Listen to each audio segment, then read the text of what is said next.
ఒక దట్టమైన అడవికి దగ్గరగా ఉన్న కోళ్ల గ్రామంలో సత్యారంగ అనే కోళ్లు ఉండేవి. వాళ్ళు తమ ఇద్దరు పిల్లలు రాణి మేనాలతో కలిసి సంతోషంగా జీవితం గడుపుతూ ఉండేవాళ్ళు. ఒకరోజు సత్యారంగాలిద్దరూ మాట్లాడుకుంటూ ఉండగా పిల్లలిద్దరూ ఆడుకుంటూ ఉంటారు. ఇంతలో ఒక గద్ద వచ్చి మేనాను తన కాళ్లతో పట్టుకుని పక్కనే ఉన్న అడవి వైపు ఎగిరిపోతుంది. దాంతో సత్యారంగాలిద్దరూ గద్ద వెళ్ళిన వైపు అరుచుకుంటూ చాలాసేపు పరిగెడతారు. కానీ గద్ద వాళ్లకు కనపడనంత దూరం వెళ్ళిపోతుంది. దాంతో కోళ్లు రెండు నిస్సహాయంగా చూస్తూ ఉండిపోతాయి. మరోవైపు గద్ద కోడిపిల్లను పట్టుకుని సంతోషంగా అడవిలోకి వస్తుంది. అప్పుడు దానికి తన విరోధి అయిన మరొక గద్ద ఎదురుపడుతుంది. గద్ద కాళ్ల కింద ఉన్న కోడిపిల్లను చూసిన రెండో గద్ద కోడిపిల్లను ఎత్తుకొచ్చిన గద్దను ఆపుతుంది. అవి రెండు కిందకు దిగి గొడవ పడటం మొదలు పెడతాయి. మొన్న నేను ఎంతో కష్టపడి తెచ్చుకున్న పిచ్చుక పిల్లను నా దగ్గర నుండి లాక్కొని వెళ్ళిపోయావు కదా, అందుకే ఇప్పుడు నువ్వు తెచ్చుకున్న ఈ కోడి పిల్లను నాకు ఇచ్చేయి. ఏంటి నీకిచ్చేది? నేను ఎంతో కష్టపడి చాలా దూరం నుండి ఈ కోడి పిల్లని తెచ్చుకున్నాను. నీకెందుకు ఇస్తాను? మరి మొన్న నేను తెచ్చుకున్న పిచ్చుక పిల్లను నువ్వు లాక్కొని వెళ్ళలేదా అంటుంది ఆడగద్ద. అలా అవి రెండు గొడవ పడుతూ ఉండగా వాటి పక్కనే నిలబడి అంతా చూస్తున్న కోడిపిల్ల మెల్లగా అక్కడి నుండి వెళ్ళిపోతుంది. ఇదేమీ గమనించని గద్దలు రెండు ఇంకా గొడవ పడుతూనే ఉంటాయి. మరోవైపు కోడిపిల్ల ఏడుస్తూ అడవిలో తిరుగుతూ ఉంటుంది. కానీ ఎటు వెళ్లాలో తెలియని ఆ చిన్న కోడిపిల్ల తిరిగి తిరిగి అలసిపోయి ఒక చెట్టు కిందకొచ్చి నిలబడుతుంది. అడవిలో చాలాసేపు తిరగటంతో పాపం దానికి చాలా ఆకలిగా అనిపిస్తుంది. ఇంతలో చీకటి పడుతుంది. దాంతో కోడిపిల్లకు చాలా భయంగా అనిపిస్తుంది. అది అమ్మ అమ్మ అని ఏడుస్తూ ఉంటుంది. ఇంతలో ఎక్కడి నుండో నక్కలు కూత పెడుతూ ఉంటాయి.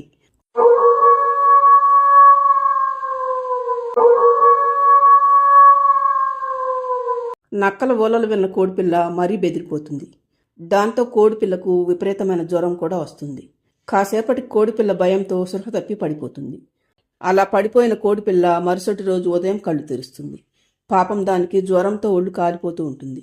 నడవటానికి కూడా ఓపిక లేక చెట్టు కిందనే నిలబడి ఏడుస్తూ ఉంటుంది కోడిపిల్ల. ఇంతలో అటుగా జాను అనే పిచ్చుక వెళ్తూ ఉంటుంది. జాను కోడిపిల్ల దగ్గరకు వచ్చి, ఏంటి కోడిపిల్ల, ఇంత ఉదయమే నువ్వు ఇక్కడికి ఎలా వచ్చావు అని అడుగుతుంది జాను పిచ్చుక. ఇంతలో కోడిపిల్ల ఒళ్ళు కాలిపోతూ ఉండటం గమనించిన జాను పిచ్చుక, అయ్యో కోడిపిల్ల, నీకు బాగా జ్వరం వచ్చినట్లుంది అంటుంది జాను. కానీ కోడిపిల్ల ఇదేమీ పట్టించుకోకుండా అమ్మ అమ్మ అని ఏడుస్తూనే ఉంటుంది. మంచి మనసున్న జానుకు కోడిపిల్లను ఒంటరిగా వదిలేసి వెళ్లబుద్ధి కాదు. తర్వాత చాలాసేపటికి జానుకు ఒక ఆలోచన వస్తుంది.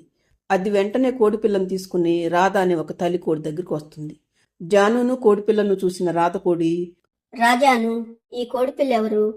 ఏమో రాదా, నేను నా పిల్లల కోసం ఆహారం తేవటానికని వెళ్తుంటే ఇది ఒక చెట్టు కింద నిలబడి ఏడుస్తూ కనిపించింది.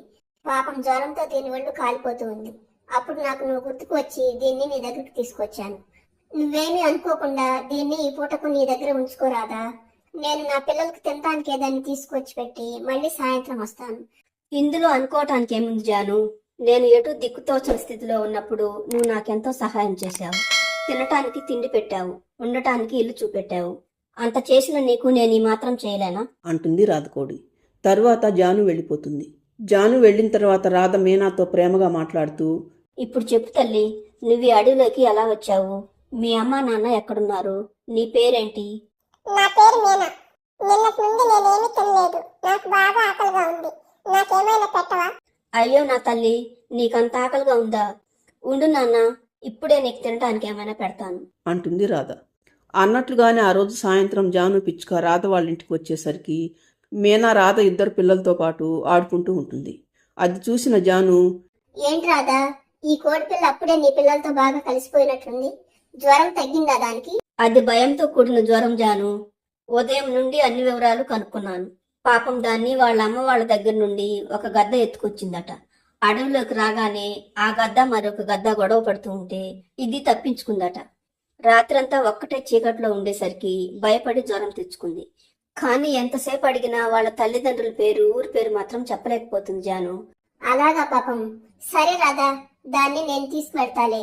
వివరాలు తెలిసే వరకు అది నా దగ్గరే ఉంటుంది. కానీ నలుగురు పిల్లలతో ఆ చిన్న గూటిలో నువ్వే ఇబ్బంది పడుతూ ఉన్నావు. పైగా నువ్వు నీ పిల్లలు చెట్టు మీద ఉంటారు. మరి దీన్ని ఎక్కడ ఉంచుతావు జాను? అందుకే మీనా నా పిల్లలతో కలిసి ఇక్కడే ఉంటుందిలే అంటుంది రాధ. జానుకు కూడా రాధ చెప్పింది నిజమనిపిస్తుంది. సరే రాదా, నువ్వు అన్నట్లే చేద్దాంలే. నేను అప్పుడప్పుడు వచ్చి మీనాను చూసి వెళ్తూ ఉంటాను అని చెప్పి వెళ్ళిపోతుంది జాను పిచ్చుక. అప్పటి నుండి మీనా రాధ వాళ్ళ దగ్గరే ఉండిపోతుంది. అలా కొన్నేళ్లు గడిచిపోతాయి. మీనాతో పాటు రాధ పిల్లలు సూర్య చంద్రాలు కూడా పెద్దవాళ్ళు అవుతారు. మరోవైపు పల్లెటూరులో ఉంటున్న సత్యకోడి మాత్రం తన చిన్న కూతురు రాణిని చూసి మరొక బిడ్డ మీనా కూడా ఉంటే ఎంత బాగుండేదో అనుకుంటూ అప్పుడప్పుడు తలుచుకుని బాధపడుతూ ఉంటుంది.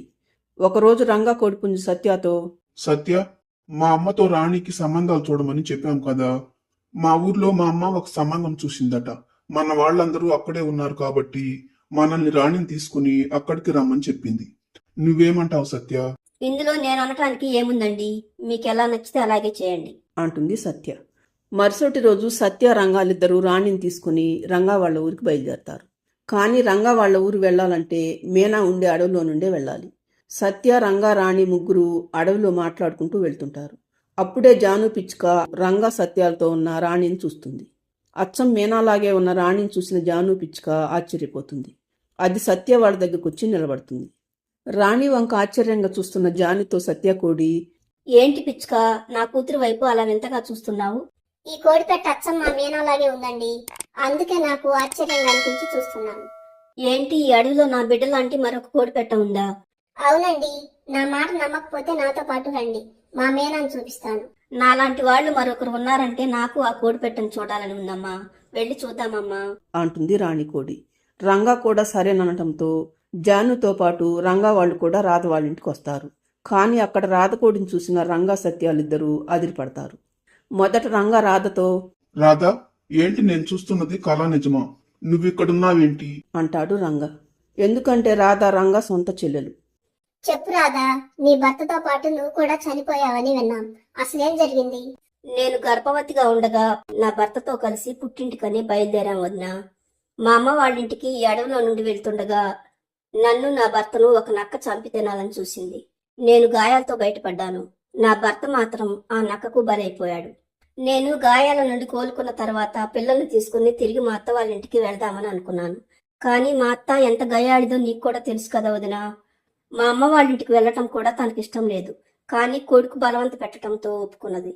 అలాంటిది తన కొడుకు లేకుండా నేను ఒక్కదాన్నే ఇంటికి వెళ్తే నన్ను బ్రతకనిస్తుందా అని భయపడ్డాను.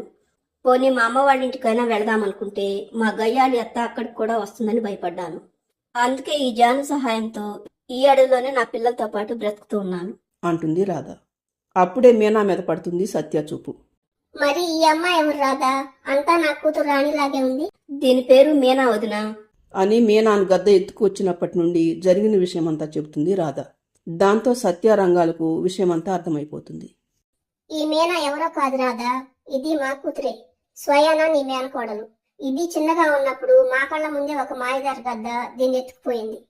ఈ రోజు మేము మీ అమ్మ వాళ్ళ ఇంటికని ఈ అడవిలో నుండి వెళ్తుంటే ఈ పిచ్చుకో రాణిని చూసి అచ్చం రాణి లాంటి కోడిపెట్ట ఇక్కడ ఉందని చెప్పి మమ్మల్ని ఇక్కడికి తీసుకొచ్చింది. ఈ జాను పిచ్చుకకు మనమంతా చాలా రుణపడి ఉన్నాం వదినా. మొదట భర్తను పోగొట్టుకుని పుట్టడి దుఃఖంలో ఉన్న నాకు చాలా సహాయం చేసింది. తర్వాత మీనాను కూడా నా దగ్గరికి తనే తీసుకొచ్చి నాకు అప్పచెప్పింది. ఇప్పుడు మిమ్మల్ని కూడా తనే నా దగ్గరికి తీసుకొచ్చింది అంటుంది రాధ. తరువాత రంగా సత్యాలిద్దరూ జాను పిచ్చుకకు కృతజ్ఞతలు చెప్పి తమ కూతురు మీనాను దగ్గరకు తీసుకుంటారు. 2 రోజుల తర్వాత రంగా రాధతో, ఇక మన ఇంటికి వెళదాం రాధా. అలాగే అన్నయ్య, కానీ నాదొక షరతు. నా కొడుకు సూర్యకు నీ కూతురు మీనాను, చంద్రకు నీ కూతురు రాణినిచ్చి పెళ్లి చేయాలి. తప్పకుండా రాధా అంటాడు రంగా. సత్య కూడా సంతోషంగా ఒప్పుకుంటుంది. తరువాత తన చెల్లెలు, 2 కూతుళ్ళు, 2 అల్లులతో కలిసి సంతోషంగా ఉంటారు రంగా, సత్య.